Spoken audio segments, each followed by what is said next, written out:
Oi pessoal, o professor Born. Vamos então para a nossa aula 16, turma do extensivo da Geografia B, sobre transportes e comunicações. Estamos então na sua apostila 4B, aula 16, na página 39. Vamos lá. Alguns conceitos são importantes para entendermos a questão dos transportes, como a navegação de cabotagem. Alguns países, por exemplo, possuem litorais naturais, portos naturais. A Europa é um continente que possui um litoral bastante recortado, portanto, uma riqueza de ilhas também que possibilitam que um navio navegue de um porto a um outro porto, de uma ilha a outra ilha, essa sendo a navegação de cabotagem. Navegação feita pela costa de um país ao longo dos litorais. As embarcações fazem escala em portos. Corredores de exportação é um conjunto de modais de transporte constituídos por dutos, ferrovias, hidrovias e rodovias que têm uma boa integração entre si, que transportam bens das áreas produtoras até as áreas portuárias. As áreas portuárias são chamadas de vértice dos corredores.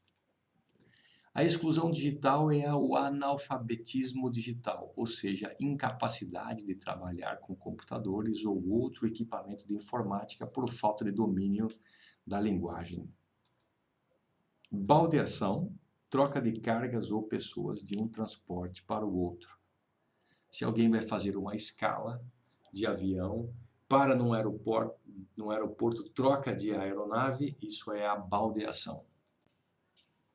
Os meios de transporte, eles são de grande importância, cada vez maior para as economias, e os meios de transporte necessitam, então, de planejamento para serem implantados de forma eficaz e evitar gargalos. Nas grandes cidades, percebe-se o uso crescente de bicicletas, que também necessitam de planejamento, e ciclovias.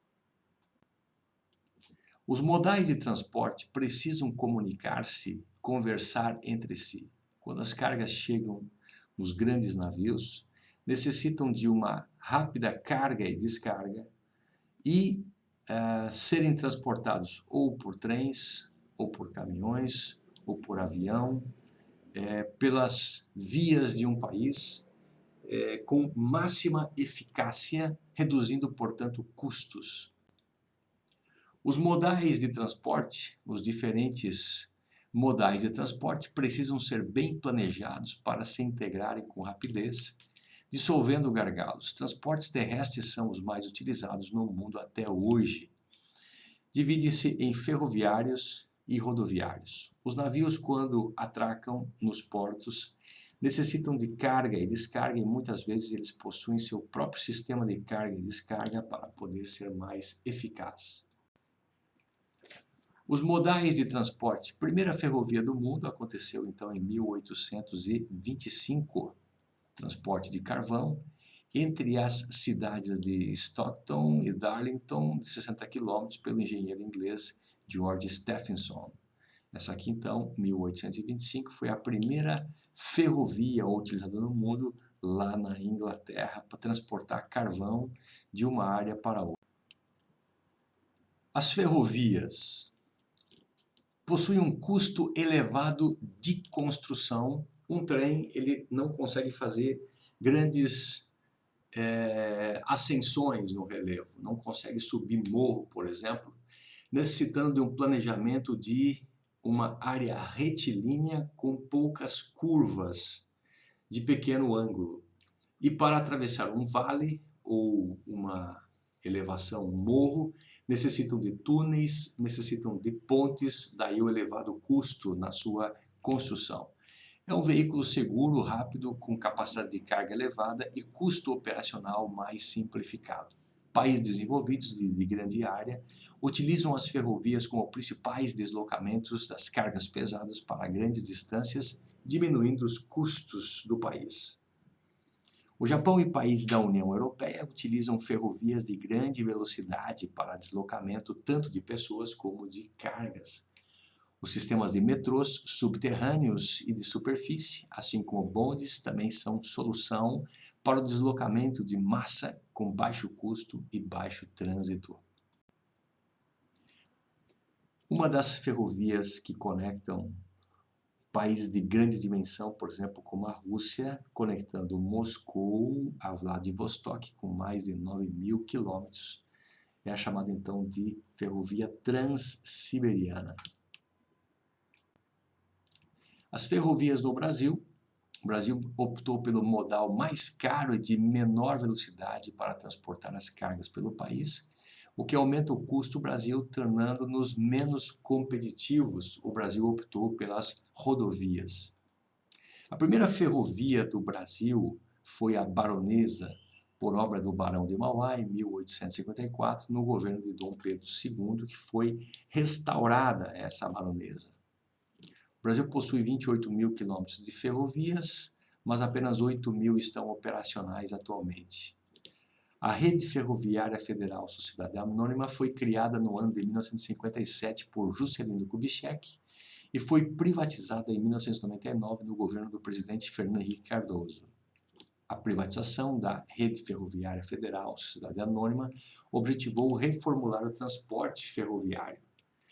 A prioridade do transporte no Brasil foi o rodoviário, sucateando o setor ferroviário, levando-o à falência e, atualmente, poucas estradas de trem são mantidas para cargas pesadas. As ferrovias no Brasil. Enquanto o Brasil possui cerca de 29.000 quilômetros, a Rússia possui 87.000, Estados Unidos 225.000 quilômetros e a China 64.000 quilômetros de extensão. Sobre as ferrovias no Brasil, as empresas operadoras ferroviárias que adquiriram concessões de trechos não se interessam por transporte de passageiros ou turístico, negando o direito de passagem pelas vias férreas que administram. Os contratos de concessão e arrendamento de ferrovias afirmam que todos os bens arrendados, linhas, estações e material de rodante, deveriam ser devolvidos ao final do período de concessão para o governo no mesmo estado em que se encontravam, lei que foi ignorada impunemente desde as privatizações. Os trechos que perderam rentabilidade por má administração foram abandonados e sucateados. Algumas ferrovias são de grande relevância, como a Estrada de Ferro Carajás, a Ferrovia do Nordeste, a Ferrovia Centro-Atlântica, a Ferrovia Vitória-Minas, a Ferroban, a Ferrovia Tereza Cristina América Logística, e de grande relevância. A Ferrovia Norte-Sul tem novas concessões de bitola larga. Existem projetos de fazer uma conexão, uma espinha dorsal, conectando então as ferrovias com projetos de grande relevância para o escoamento da produção do Brasil. Desde um ramal que atinge a parte central do Brasil com o oeste e também com o litoral. Aqui nós temos então as ferrovias atuais e as ferrovias planejadas que estão paralisadas. A China, ela quer investir no Brasil para ter saída dos dois lados, entre o Oceano Atlântico e o Oceano Pacífico. Os chineses querem ferrovia para escapar do Canal do Paraná, que tem a concessão e o controle ainda dominado pelos Estados Unidos. A China está crescendo economicamente e vê então seu crescimento econômico ser advertido pelos Estados Unidos, que dominam a economia ainda planetária. A extensão seria de 4.900 quilômetros, a um custo de 50 bilhões de reais. O traçado possível e o traçado com trechos técnicos já iniciados. A travessia seria do Porto do Açu e então atravessaria toda a América do Sul até então o Peru, alcançando o Pacífico. Quando falamos em rodovias no Brasil, possuímos então rodovias federais. As rodovias federais que cortam o Brasil são as rodovias radiais, por exemplo, partindo de Brasília, a 010, que vai até o norte, 020, 040, 070, elas partem então de Brasília. As rodovias longitudinais, elas cortam de norte a sul do Brasil, como por exemplo a BR-101, a BR-116, a 156, que conecta então norte e sul do Brasil. As transversais, as BRs 280, por exemplo, 282, 277, que cruzam de leste a oeste o país. As BRs diagonais 376, que então fazem as conexões diagonais do país, e as BRs de ligação, por exemplo, a 401, que conecta uma rodovia até a outra. O Brasil tem mais quase 2 milhões de quilômetros de rodovias, sendo que apenas 13% estão pavimentadas. Quando se fala em transporte aquático, o sistema de transporte utilizado desde o início da civilização em rios, lagos, mares e oceanos, a vantagem de ser barato e com grande capacidade de carga. Os transportes mais lentos nesse modal exigem infraestrutura complexa de portos, retroáreas, eclusas, canais, drenagens constantes e sinalização. Países desenvolvidos utilizam navios para transportar cargas de áreas industriais através de rios navegáveis até o mar e integrando rios e barateando seus custos. Países situados em ilhas utilizam intensamente o transporte por cabotagem. Importantes canais de ligação artificiais conectam então as cargas e viabilizam então o fluxo de mercadorias pelo mundo, por exemplo, o Canal de Suez, que conecta então o Mar Vermelho ao Mar Mediterrâneo, o Canal de Corinto, Canal Meno-Danúbio, Canal de Kiel, importante também o Canal do Panamá, que conecta então aqui o Oceano Pacífico ao Oceano Atlântico, evitando um percurso de mais de 30 mil quilômetros, economizando tempo e também recursos financeiros. Entre os canais de ligação, o Canal do Panamá tem grande fama, porque ele faz uma possibilidade de transporte no Istmo do Panamá por elevatória de águas eclusas que transportam os navios do Pacífico para o Atlântico, do Atlântico para o Pacífico. Os navios denominados Panamax, eles então têm envergadura para cruzar o Canal do Panamá. Com o crescimento da economia, os navios são muito maiores, e os navios então não conseguem mais passar pelo Canal do Panamá. Esse canal foi ampliado então lateralmente pelos Estados Unidos. A China está então investindo na Nicarágua na construção de um canal alternativo de travessia entre os oceanos. O transporte marítimo, utilizado para a movimentação intercontinental de cargas de importação e exportação. A partir da Segunda Guerra, o transporte marítimo modernizou-se com os gigantes petroleiros e porta-containers. Embarcações atualmente são informatizadas, pouca mão de obra embarcada, próprios sistemas de carga e descarga para eficientizar a atracagem.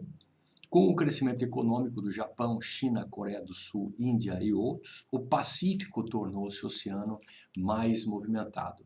Antes era o Oceano Atlântico, com cargas entre Europa e América, mas com o fim da União das Repúblicas Socialistas Soviéticas e com a globalização a partir de 1991, o crescimento econômico planetário teve um grande aumento.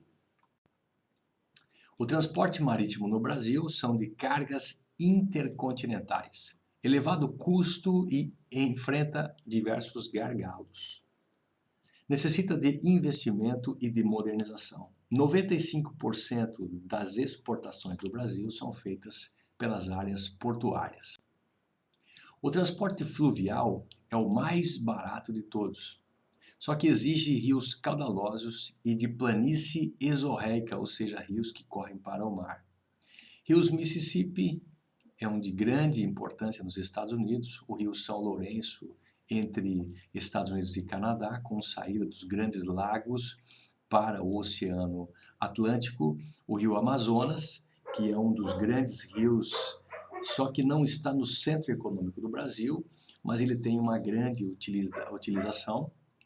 O Rio da Prata, lá na Argentina, e o Rio Reno, que fica então na Europa, com saída para o Oceano Atlântico.